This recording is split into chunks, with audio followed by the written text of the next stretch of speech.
ఒకప్పుడు ఒక అడవిలో ఒక చిన్న కుందేలు నివసించేది. ఎప్పుడు ఆకాశం పడిపోతుందేమోనని భయపడేవాడు కాబట్టి సరిగా నిద్ర పట్టలేదు.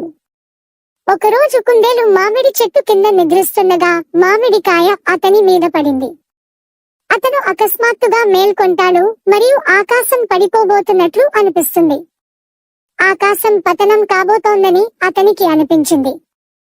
అందుకే భయంతో పరిగెత్తుకుంటూ ఆకాశం పడిపోబోతోందని అరవడం మొదలుపెట్టాడు.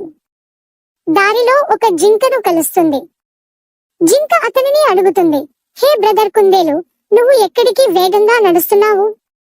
కుందేలు, ఏ జింక, ఆకాశం పడిపోతుందో నీకు తెలియదు. నేను నా ప్రాణాన్ని కాపాడుకోవడానికి పరిగెడుతున్నాను. నువ్వు కూడా నీ ప్రాణాన్ని కాపాడుకోవాలనుకుంటే నాతో పాటు పరుగు అంటుంది. భయంతో జింక కూడా కుందేలుతో పారిపోవటం ప్రారంభిస్తుంది. పారిపోతున్నప్పుడు వారు ఒక నక్కను కలుస్తారు.